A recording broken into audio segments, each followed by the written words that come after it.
All right. So we go from one top lightweight contender to the next. We say hello to the man who was victorious in his highly anticipated UFC debut a little over a week ago, had that amazing win over Dan Hooker right before the Dustin Poirier Conor McGregor fight. Of course, you know him, the multiple time Bellator lightweight champion, one of the hottest names in the sport, the one and only Iron Mike Chandler joining us right now. Michael, how are you? What's up, Ariel? Man, I'm doing good, man. Doing good.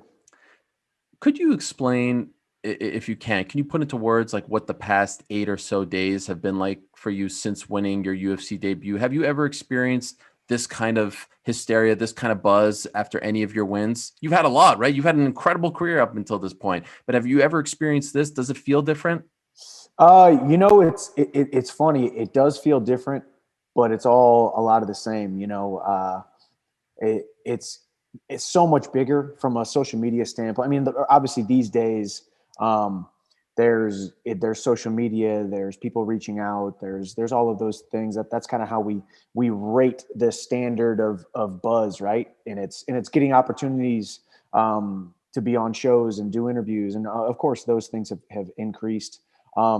But still, I'm just dad. I'm just husband. Just now kind of putzing around here in Nashville since I got back. Still got daddy duties. Still got some Amazon boxes I got to take out. You still got to go back to normal life. And truthfully, it's just been a huge blessing. Been a great ride. It's only been a week now. Everything has grown exponentially, and we're talking about fighting for the title this year, hopefully. So it will just keep getting bigger, and just enjoying the ride, man. I've like you said, I won a couple world titles, and nothing even holds a candle to this UFC debut. Wow. So you could say, kind of sincerely that this one feels bigger than any of those Bellator world titles. Yeah, for sure. And it's and granted, it could have been a main event on a UFC fight night. It could have been, co-main event for not a Conor McGregor versus Dustin Poirier fight, and it would have been maybe different. But, having that co-main event slot, all eyeballs were on me and Dan Hooker leading into that Conor versus Poirier main event. I realized it was a phenomenal opportunity. It was the opportunity that I wanted. It was the opportunity that I got. Luckily, Dan Hooker was the guy that said yes. He took a chance. He was the guy who dipped his toe into the water. Being the outsider coming in, as we alluded to Bellator, from Bellator. Now nobody wanted to be the guy who fought me first, and either that's a testament to my skills, a testament to the way the UFC sees me, or a testament to just not being the first guy who dips his toe into the water. Dan Hooker did. I'm very, very thankful for that opportunity, and now here we are. Regarding all the buzz, is there any part of you that's like, where have all you guys been over the past 10 years? Like I've been doing this. I'm still the same guy. I've had incredible highlight reel finishes. Where was all the buzz before? Do you have any resentment towards that? No, not resentment, because I get it. Listen, I mean, what the UFC has built over the last 25 years is the epitome of combat sports, the epitome of a combat sports platform. It is the biggest, the most eyeballs, the most buzz, the most mainstream, the most worldwide. It just is, and every single guy from another organization, guy or gal from another organization who says, the UFC doesn't have the best fighters, or the UFC doesn't have the biggest platform, or the UFC doesn't this or doesn't that. I mean, they're saying it to protect their status amongst their employer. They're saying it to save face, and they're saying it somewhat knowing that it's not true. And that's not a knock on Bellator or these other organizations. They're just not as big, nor will they maybe ever be as big. The UFC just does things different. Dana White is a different individual. His foot soldiers underneath him, who are running this company with him, know how to build a brand, a worldwide global enterprise. And that's what they're doing. I've seen the difference, because trust me, I've been on the other side of it. And so it's just much bigger. I expected it. A lot more people who didn't think I was that cool just 6 months ago, all of a sudden you win the fight in the UFC, and all of a sudden they start reaching out. It's really interesting. But either way, you keep the main thing the main thing. We want that UFC gold. I don't care what comes along with it. I want that UFC gold. And we will get to that in a second. I'm just curious, considering all the big fights you've been in leading up to this point, were you at all maybe a little more anxious, a little more nervous in the moments leading up in the locker room, the day of the fight, because of what was at stake here?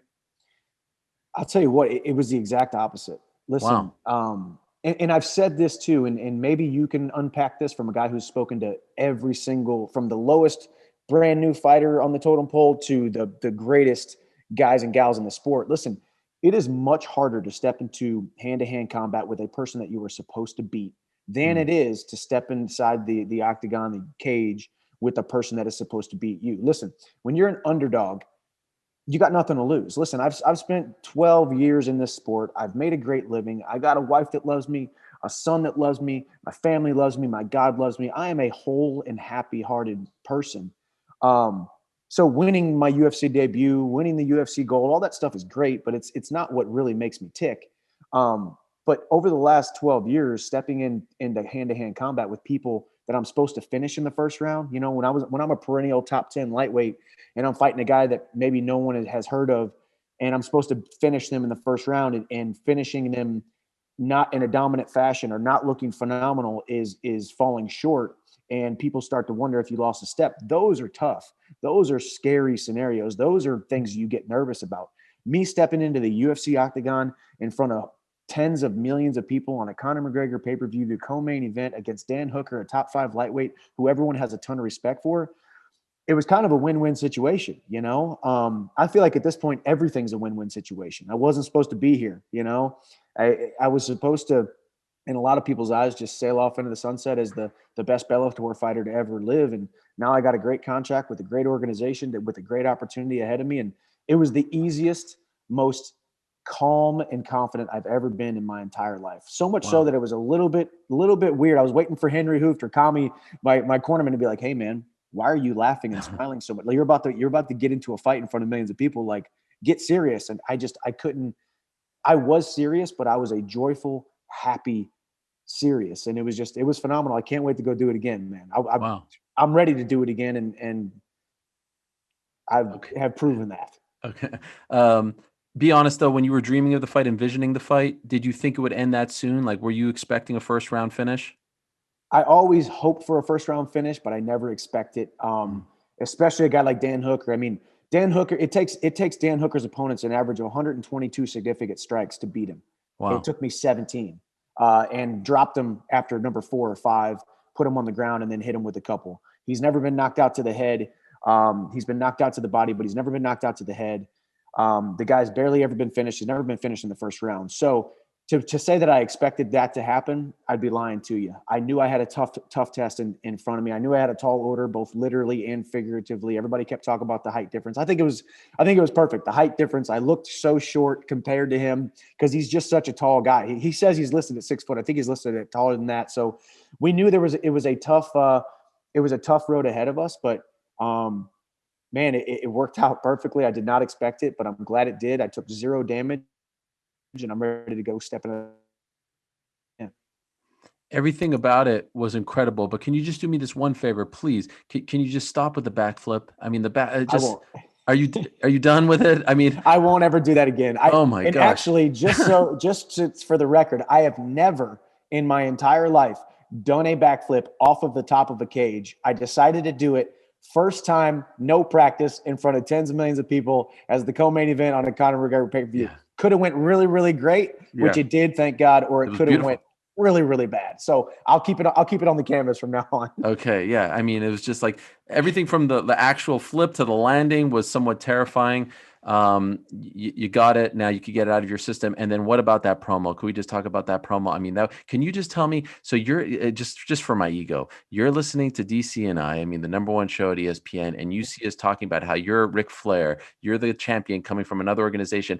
And then what do? You go look at the promo, you go find it, and then you try to emulate it and you give it your own little spin, which I appreciate because I know you're not a big pro wrestling fan, right? Did you even know about this? No, I'm not. I didn't. And yeah, I mean, I was watching the greatest show on earth, DC and Helwani, you know, avid listener. Thank you. I was watching you guys, and because it completely made sense. I saw your point of view. It's like, there are so many more accomplished, more experienced men and women who are in the UFC who deserve to be in the video game more than I do. And I actually will side with you on this one. Of course, I like the DC's take because DC said I should be in the video game. Right. And then he compared me to Ric Flair. So I had to go back and I had to go watch the promo, and I said, shoot, man, there's something here, you know, and watched it, loved it. And I thought, well, who do I want to fight next? Well, definitely Conor, definitely Poirier, definitely Khabib, even though we know Khabib's probably not coming back anytime soon. But those were the 3 guys that I wanted to mention. Those are the 3 guys that I knew when I was going to dispatch of Dan Hooker, those were going to be the guys that were ahead of me. Not to mention, you know, the 2 of those 3 were going to be fighting in that main event when the whole world was watching. So to be honest with you, I blacked out whenever it happened. You know, I don't really remember it happening, but I've watched it a couple times and I've kind of pulled it off. So we'll keep on running with it. You freaking nailed it. And then like 2 days later, I see you on a Zoom with Ric Flair. How did that happen? Right here, yeah. You know, he had reached out to my management and said, "Hey, man, because he told me when we first got on the call, he's like, you know, Michael, I'm getting a lot of publicity because of you right now. You know, because everybody kept tagging him and saying, Right. hey, this guy, Ric Flair. Just what an honor. You know, he reached out, him and his wife reached out and wanted to personally congratulate me. And I sat right here and Zoomed with him, and you know, living legend. It was just really cool. I did. And I have it on video. You know, who knows it'll ever happen, but I did. He said he was going to call Dana and ask if we can make it happen. But I think we might end up with a Ric Flair walking out with me. No Eventually. way. And I said, but you have to wear that red robe. He had that red robe back Yes. there. Oh You got to my. have to walk out with me. So we'll see what happens, man. You know, obviously, hopefully a friendship was born that day. He's a living legend. What an honor, man. And I'm just living a dream right now. And really excited about where this road's going to take us. Wow. And you'd be down with that? Ric Flair walking you out? Well, yeah, of course. I Okay. mean, you know, it's kind of I mean, as a man, as an entertainer, Ric Flair, it doesn't really get much better No. than Ric Flair, right? You know, of course, I want people to still, you know, look at me like this guy is a legitimate mixed martial artist. He is the epitome of champion. This guy is going to be a champion in the division. But if we want to, you know, throw a little extra spice on there to entertain people and make this sport fun, you know, I will say, as I said, fighting outside the UFC, fighting people that I was supposed to beat, feeling like I wasn't really getting the platform that God really put me in this sport to attain.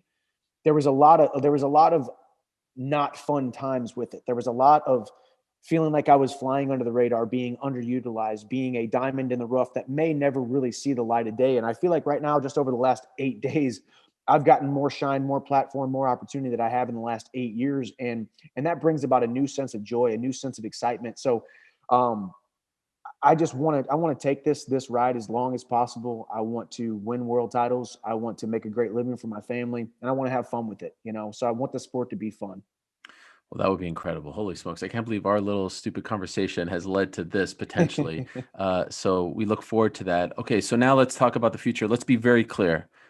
What and who do you want next? I think with Dustin Poirier's performance, I think with my performance, I think both of those warrant us to fight for the title next. Dustin Poirier for sure. I mean, I take my selfish hat off right now and just look at it from an outsider's perspective. Dustin Poirier needs to be one half of that world title conversation. Obviously, he's earned it.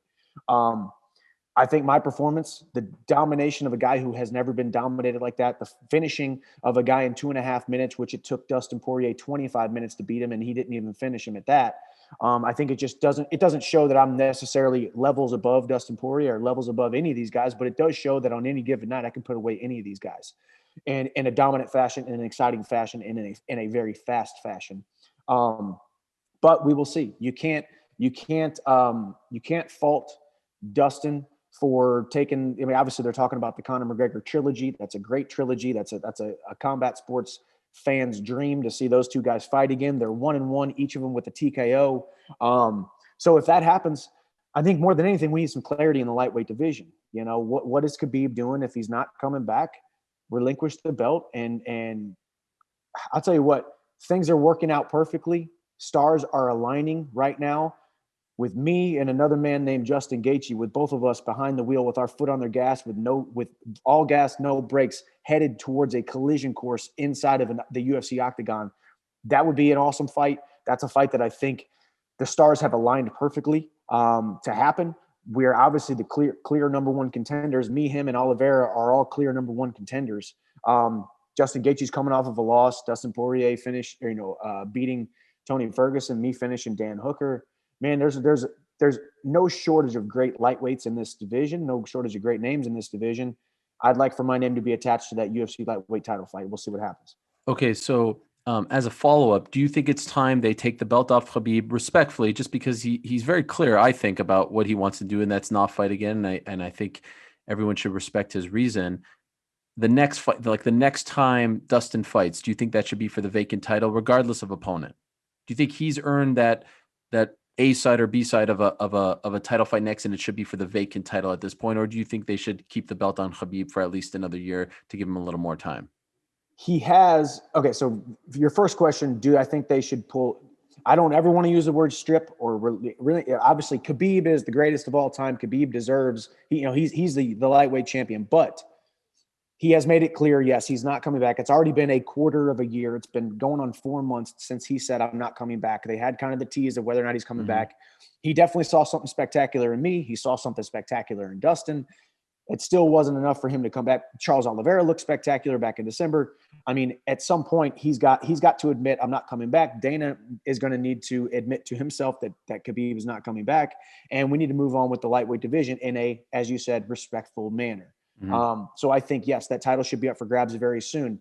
As far as Poirier goes, the hard part about Poirier is at this point, I don't know if they're willing to put a title on the line with the Poirier or Conor fight. Obviously, that's all up to the UFC, but that fight's probably going to happen. I mean, you can't necessarily fault Dustin Poirier for taking the big time fight against Conor. But the problem with that is you're essentially conceding that you don't want to fight for the title next if they don't make that for the title, which I don't know if they will, but they probably won't. So Dustin will be conceding, okay, I'm going to take the big fight, the money fight, the Conor fight over the title. So maybe it could be me and whoever for the title, me and Gaethje, me and Oliveira. I don't know. So it's a hard question, and I can't really answer it directly because, well, actually I can. Poirier can choose to fight for the title next, or he can choose to take the money big fight. And if he chooses that, then we could get some clarity in the lightweight division, put a title on somebody's waist, and then I can defend it sometime in the fall. How would you feel if they did Poirier versus Conor for the belt, for the vacant title?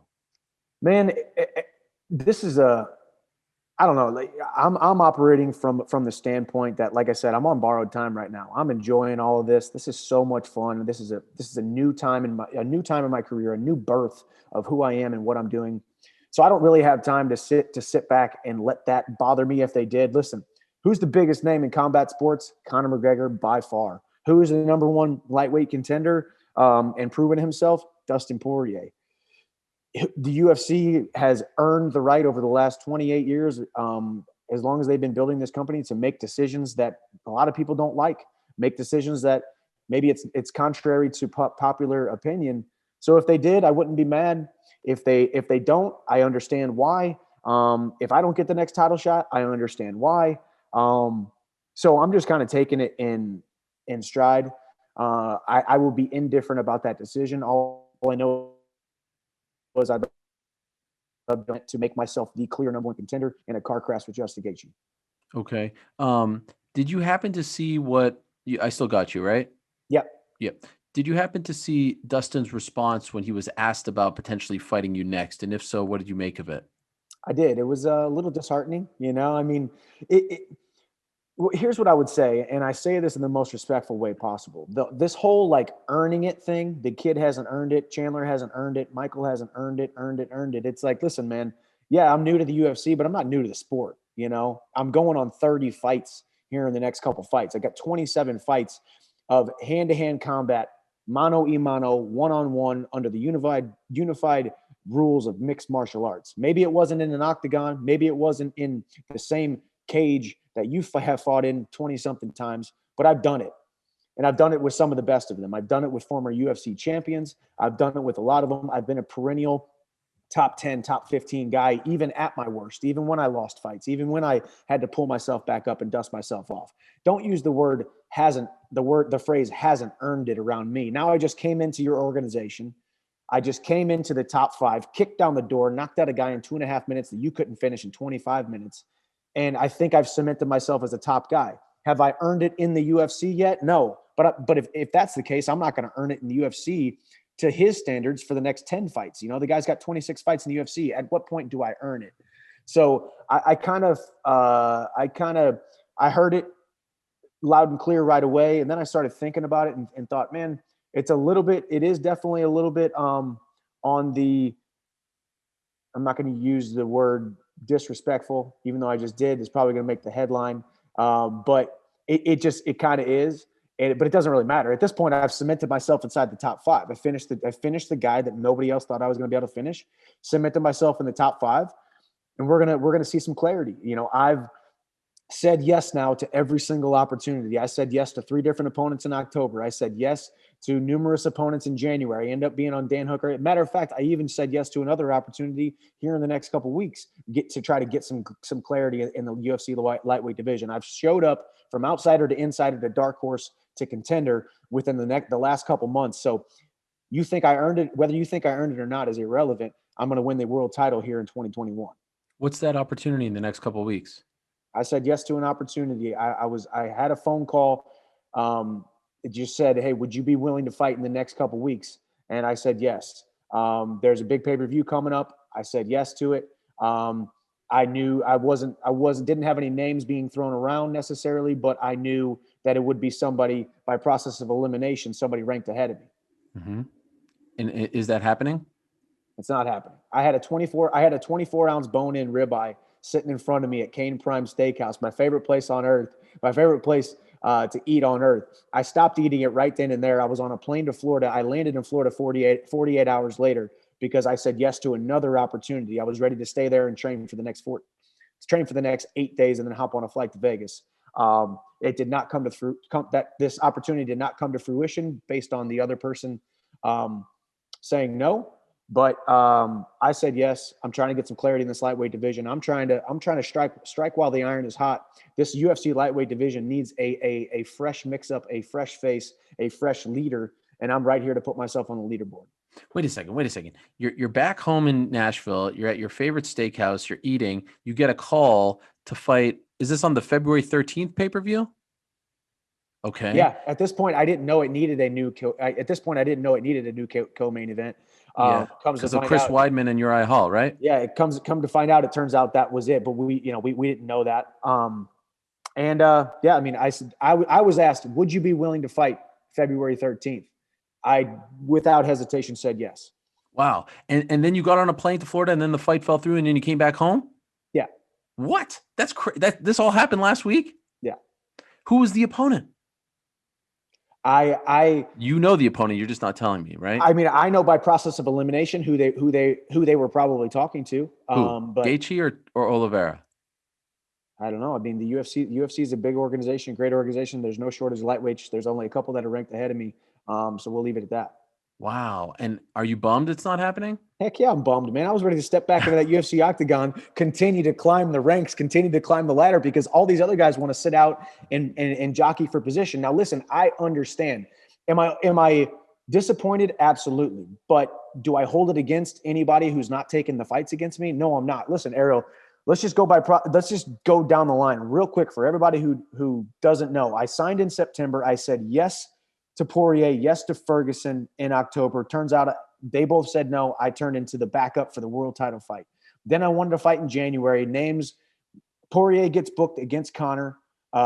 Ferguson said no in January. Gaethje said no in January. Oliveira said no in January. Dan Hooker says yes. I fight Dan Hooker.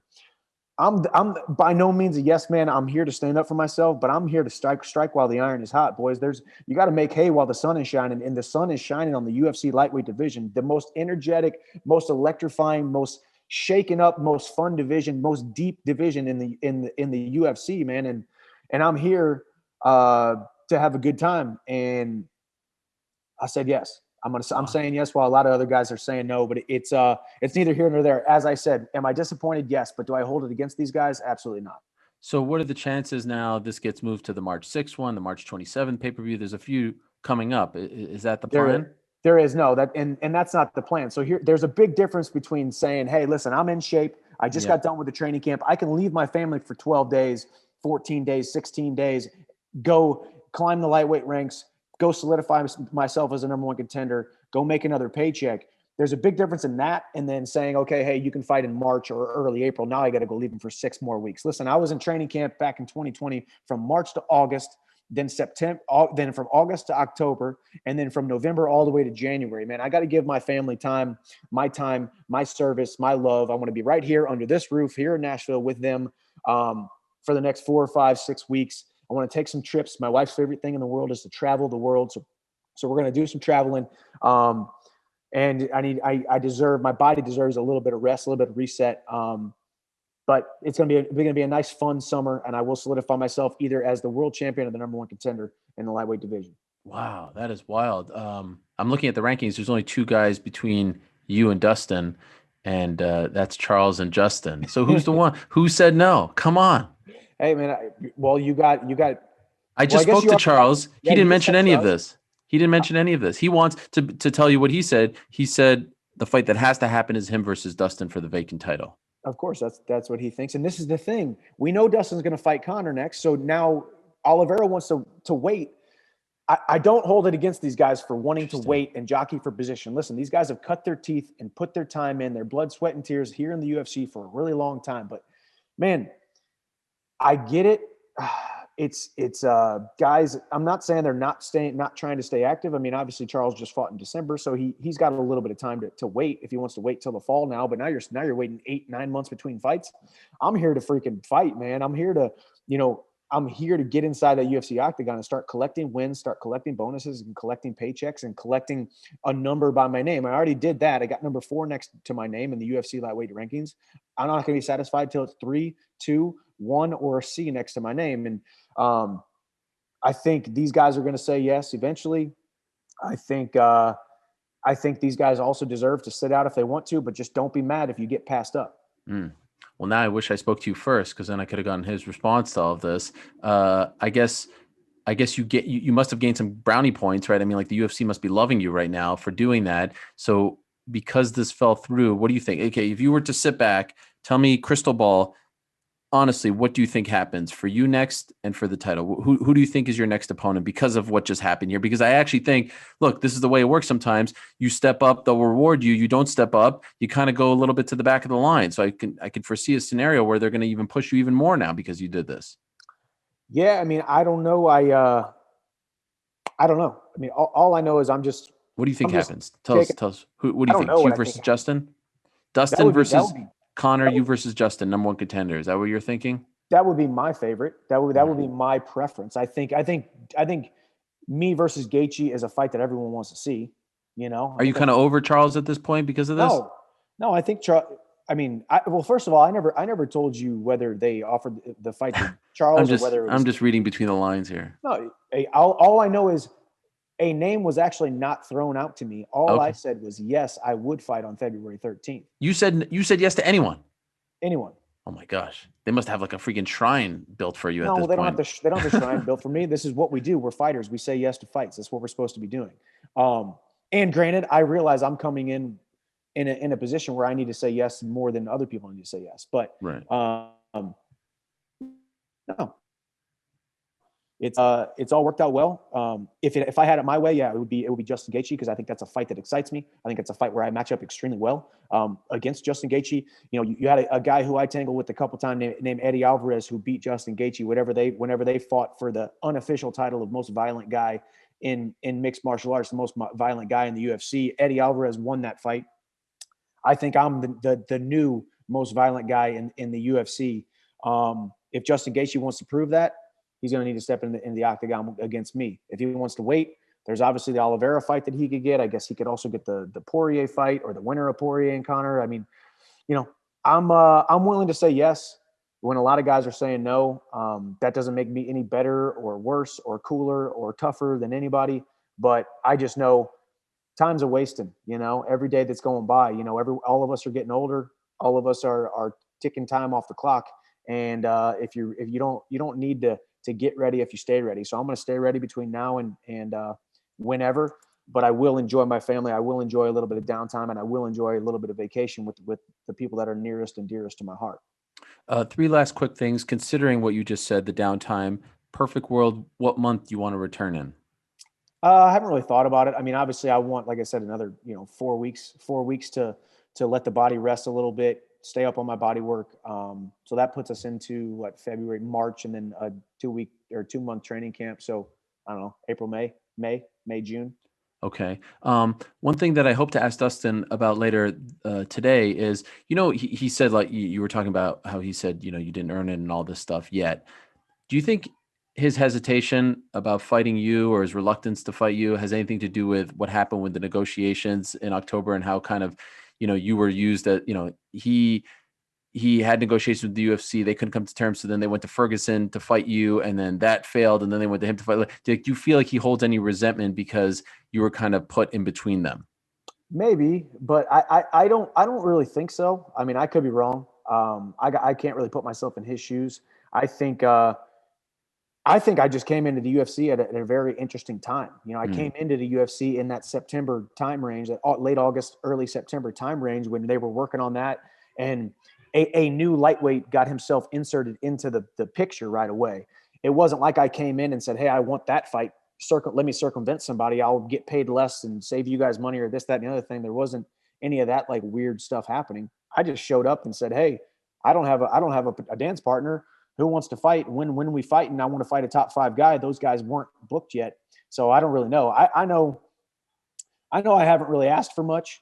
I know I've said yes whenever people are, whenever the UFC asks me, and I commend and I'm very thankful that Dan Hooker said yes, because had he not said yes, I don't know. I think I'd still be sitting here, you and us having this conversation like, well, another pay-per-view went by, another week went by, and I don't have a fight yet because nobody wanted to dip their toe into the water, and Dan Hooker did. Now I can't be denied, So now if that happens again, of course my name is always going to be in the mix. There's always another guy to turn to. That's the thing about these guys. They think they have the pool, or they think they have the this or that, but there's always another guy who's in line who's going to say yes. And maybe that ruffles some feathers. Maybe that makes some guys upset, but they don't know my journey over the last 12 years. They can compare my journey now over the last 12 weeks to their last 12 years, but you don't know what my last 12 years has looked like fighting outside of this organization.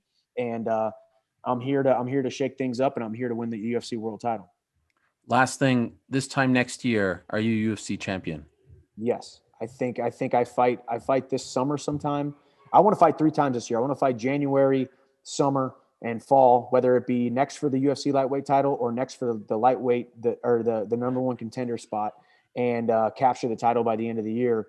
Then I'm UFC champion by the end of the year. I think Khabib will realize that I am the other best lightweight in the entire world. I think the UFC approaches him, hey, if you want a real challenge, if you want a guy who's got every skill possible to be able to maybe crack the code that is Khabib Nurmagomedov, you got to beat somebody if in your quest for 30-0. So beat Chandler if you can. So I think I fight Khabib and I make him 29 in Chandler by the first fight of 2022. Wow. That would be something. And in between all of that, you teach your boy, your fellow Mizzou alum, Ben Askren, how to box and knock out Jake Paul, right? I'm telling you, Ben Askren's going to beat Jake Paul. Listen, you can say Ben Askren's boxing isn't that good, and it's not. I will agree with you on that. But when it comes to dirty boxing, underhooks, pushing, pulling, grabbing head, I mean, you're going to be in there for 8 rounds straight, 8, 16, 24 minutes plus a minute in between. Jake Paul will get worn down. Ben Askren won't, depending on the rule set, depending on the referee, depending on how quickly they are going to break him up. Ben is going to wear on him, close the distance, and it's going to be really hard to punch Ben Askren when he's up in your face, pulling on you and punching you to the body, punching you to the head. Albeit they might be pitter-patter. Ben Askren knocks out Jake Paul 7th round. Wow, that's the same prediction. That's the same round that he gave me. I love it. That's what we do. Mizzou Tigers, man. We think alike. I love it. Michael, congratulations on everything. The debut was phenomenal from start to finish. I mean, you could not have pulled off, people are saying, and it's hard to argue against it, greatest debut in UFC history in terms of like someone who was, highly touted, big free agent signing, maybe Overeem against Lesnar is up there, but like you nailed it from beginning to end. So congratulations. Well done. And I look forward to what's next for you. Thanks for the time as always. Thank you. Appreciate it, Ariel. Have a good one. Thanks for watching ESPN on YouTube. For live streaming sports and premium content, subscribe to ESPN+.